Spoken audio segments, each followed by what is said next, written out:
we love treating adventure sports athletes, and so just a quick one on climbers particularly. And one of the reasons we love it is because it's sometimes a little bit more out of the ordinary. Certainly you get yourself into some literal nooks and crannies that you're trying to scramble out of, and you can put your body into some challenging shapes. Now, training your tolerance of those is the key variable really, and so as climbers well know, you've got to try to tackle the problems that you're used to and then gently try and bring it to new stuff.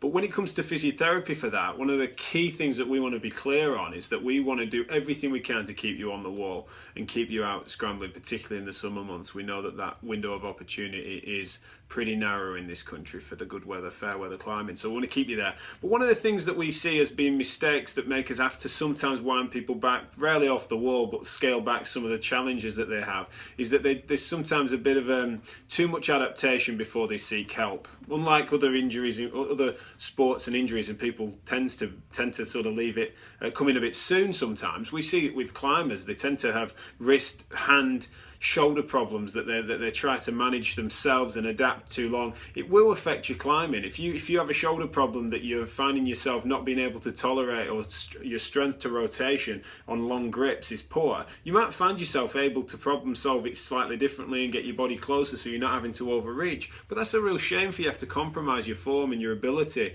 on the wall or out on the scrambles if you're having to do that for too long. So really that is a place in which we might be able to intervene and look to see if we can give you some basic strength work to try and improve your capacity in those positions and then get you back more comfortable quickly. Other things with the wrist and hands particularly, I mean, with climbing you find that it's the weakest denominator that really dictates your climb, and so if you end up having grip weaknesses, or you have a wrist sprain from a bit of a scramble fall and you fall into an outstretched hand, that will really affect you, and you need to make sure that your conditioning is good in and around that, because it would be a real shame if you adapted negatively and just sort of made strapped your wrist up, for example, and didn't have the capacity to get into different shapes and positions. That might linger for too long. So if you need any help or advice, then please give us a shout, because we, as I say, we do specialise in the weird and wonderful, and as the second opinion experts for many years, we see all sorts of strange things, and we tend to do fairly well with them. Otherwise we'd be out of a job. So hopefully we'll see you soon.